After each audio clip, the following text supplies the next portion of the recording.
कैसे हैं दोस्तों आप सब। एक बार फिर से हाजिर हूँ आप सभी के लिए एक और नए रिएक्शन वीडियो के साथ।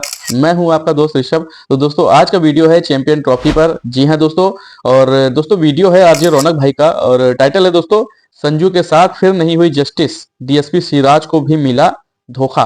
तो चलिए दोस्तों वीडियो चालू करते हैं और देखते हैं कि भाई रौनक भाई ने और क्या बातें बताई हैं इस वीडियो में।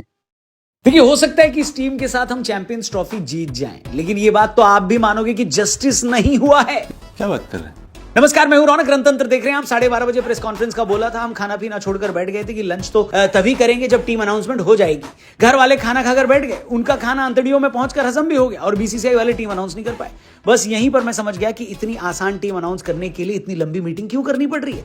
कुछ तो ऐसा है जो हम एक्सपेक्ट नहीं करेंगे। और वाकई में जब टीम बनकर आई तो जोर का झटका जोरों से लगा। आप भी जरा स्क्रीन पर टीम को देखो। कुछ चीजें तो प्रेडिक्टेबल है, जैसे बुमराह कितना खेल पाएंगे इस बात पर सवाल है, इसलिए शुभमन गिल को ही टीम का वाइस कैप्टन बनाया गया। लेकिन कुछ फैसले ऐसे लिए गए हैं जिनको देखकर भारतीय क्रिकेट फैंस के कानों से धुआं निकल रहा है। कौन से हैं ये फैसले, आइए आपको बताते हैं। चैनल जरूर सब्सक्राइब करना।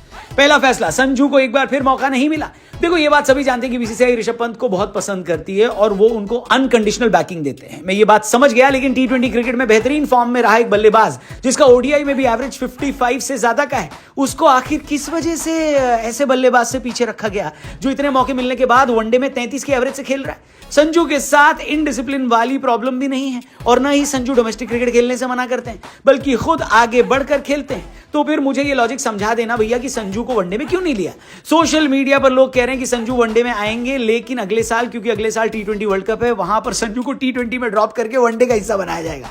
फिलहाल संजू के फैंस के पास हमेशा की तरह इंटरनेट पर justice for Sanju Samson hashtag चलाने के अलावा और कोई चारा नहीं है। आप भी बताओ, अगर आप सिलेक्टर, कप्तान या कोच होते तो चैंपियंस ट्रॉफी के लिए किसको ले जाते, संजू या ऋषभ पंत? हेलो। फैसला नंबर 2, सिराज को ड्रॉप करके हर्षित राणा को खिला लेना। सोशल मीडिया पर तो लोगों को इस फैसले के बाद अब ये साफ साफ लगने लगा है कि ये टीम गौतम गंभीर बना रहे, वरना अचानक से हर्षित राणा का इतना प्रमोशन समझ के बाहर है।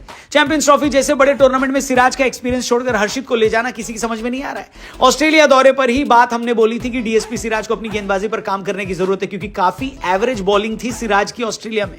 लेकिन भैया, रेड बॉल गेंदबाजी की वजह से आप किसी को व्हाइट बॉल में थोड़ी ना ड्रॉप कर दोगे, और रेड बॉल में भी उनका फॉर्म खराब होने की वजह का जस्टिफिकेशन दिया जा सकता है। सिराज ने 2023 के बाद से भारतीय क्रिकेट में सबसे ज्यादा ओवर फेंके हैं। इतना तो इंडिया में खाली टूथपेस्ट की ट्यूब को नहीं रगड़ा जाता जितना सिराज को रगड़ा गया है। इसके बावजूद सिराज बॉल दर बॉल, ओवर दर ओवर हमेशा जान लगाकर बॉल फेंकते ही नजर आए, लेकिन इसके बदले में उनको टीम से ड्रॉप कर दिया गया एक नए गेंदबाज के लिए जिसके सर पर टीम इंडिया के कोच का हाथ है। सोशल मीडिया पर तो लोग यहां तक कह रहे हैं कि अभी कुछ दिनों पहले मनोज तिवारी के साथ जो गौतम गंभीर की कंट्रोवर्सी हुई थी, उसमें गौतम को सपोर्ट करके जो स्टोरी लगाई थी हर्षित राणा ने, ये उसी का परिणाम है। चलो, ये तो लोग बोलेंगे, लेकिन आप बताइए, एक हाइपोथेटिकल सिचुएशन फिर से आपको देता हूं। अगर आप सिलेक्टर, कोच या कप्तान होते तो चैंपियंस ट्रॉफी में हर्षित को ले जाते या सिराज को? कमेंट करके बताना। तीसरे फैसले की तरफ बढ़ते हैं, करुण नायर को टीम में शामिल न करना। ऐसे तो डोमेस्टिक क्रिकेट को उतनी इज्जत दी जाती है जितना अरेंज मैरिज वाले दामाद को भी नहीं मिलती ससुराल में। लेकिन जो लोग डोमेस्टिक क्रिकेट खेल रहे हैं और वहां अच्छा कर रहे हैं, उनको भी तो डोमेस्टिक क्रिकेट खेलने के बदले में बाबा जी का ठुल्लू मिल रहा है। अब आप बताओ, विजय हजारे ट्रॉफी में इतना बढ़िया प्रदर्शन करके करुण नायर ने आखिर क्या उखाड़ लिया? टीम में तो उनको अभी भी जगह नहीं मिली। क्या फायदा वो इतनी सेंचुरी लगाने का और इतना बढ़िया एवरेज होने का? और बड़ा सवाल ये गौतम गंभीर के लिए है, जिनके आने के बाद डोमेस्टिक क्रिकेट का इतना ढिंडोरा पीटा जा रहा है। कोई ये बात मत कहना कि ये तो सिलेक्टर का काम था। अगर हर्षित राणा टीम में आ सकते हैं तो करुण भी आ सकते हैं। उनकी वजह से रोहित शर्मा 10 साल बाद रणजी ट्रॉफी खेलने वाले, किनकी वजह से? गौती भैया। लेकिन अगर आप ऐसे मौके पर करुण को सिलेक्ट नहीं कर रहे हैं तो हर युवा को क्या संदेश दे रहे हैं, जो इसी आस में बैठा है कि अरे गंभीर भैया ने कहा था कि डोमेस्टिक में परफॉर्म करो, टीम में जगह मिलेगी। क्योंकि अगर करुण के प्रदर्शन के बाद उनको जगह नहीं मिली तो फिर किसी और को भी कैसे मिलेगी, ये बात की गारंटी कौन लेगा? वेल, आपका इस पूरे टीम सिलेक्शन पर क्या कहना है कमेंट करके बताओ। मेरी ओपिनियन तो आपको मैंने शुरू में ही बता दी कि हो सकता है ये टीम चैंपियंस ट्रॉफी जीत जाए, लेकिन जस्टिस नहीं हुआ है सबके साथ, ये बात तो दिख रही है। आप अपना ओपिनियन बताना, चैनल सब्सक्राइब करके जाना। दोस्तों ये रही वीडियो और देखा कि भाई किस तरीके से कुछ ऐसे प्लेयर हैं जिन पर भाई सिलेक्शन टीम पर भाई तो सवाल उठेंगे ही, क्योंकि उनके परफॉर्मेंस जिस तरीके से रहे हैं वो बहुत ही बेहतरीन रहे। जिसमें दोस्तों एक खिलाड़ी है करुण नायर, जिसका डोमेस्टिक जो है वो बहुत ही बेहतरीन गया है इस साल। इतनी अच्छी परफॉर्मेंस करने के बावजूद उसे जो है इंटरनेशनल टीम में, इंडिया टीम में जगह नहीं मिली। अब आप सोचिए कि वो बंदा बहुत लंबे समय से डोमेस्टिक खेल रहा है। लास्ट टाइम उसने टेस्ट मैच खेला था और ड्रॉप कर दिया गया था। उसके बाद से बहुत लंबे समय से डोमेस्टिक खेल रहा है और परफॉर्मेंस भी दे रही है, और हाल ही दिनों में इतनी बेहतरीन परफॉर्मेंस उसकी रही है पिछले कुछ सालों से, जो कि काबिले तारीफ है। उसके बावजूद उसे सिलेक्शन टीम में, इस आने वाले चैंपियन ट्रॉफी में उसे मौका नहीं मिला, जो बहुत ही दुर्भाग्यपूर्ण है मेरे हिसाब से। और जिस तरीके से बात की जा रही है सिराज की, तो ये भी बहुत ही शॉकिंग चीज है कि भाई सिराज जैसा बॉलर, जिसकी आप देखिए टी20 उठा लीजिए, टेस्ट उठा लीजिए, वनडे तक में इतने बेहतरीन परफॉर्मेंस हैं और इतनी अच्छी बॉलिंग की है, उसके बावजूद उसे भी मौका नहीं मिला है। तो ये जो सिराज हैं, उनके जो फैंस हैं, उनके लिए बहुत ही दुर्भाग्यपूर्ण की बात है और साथ ही साथ बहुत निराशाजनक की बात है।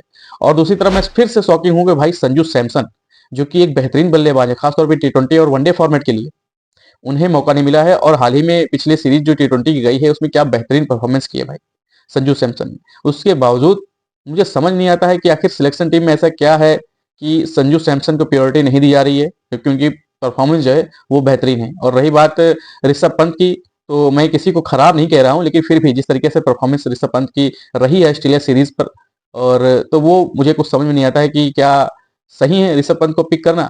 ये तो दोस्तों आने वाला समय ही बताएगा कि सिलेक्शन टीम में किस प्लेयर को सही चुना है या किस प्लेयर के साथ नाइंसाफी हुई है सिलेक्शन में। तो दोस्तों ये रही आज की वीडियो, और मिलता हूं ऐसे किसी एक और नए रिएक्शन वीडियो में। तब तक के लिए आप सभी अपना बहुत ख्याल रखिए। नमस्कार।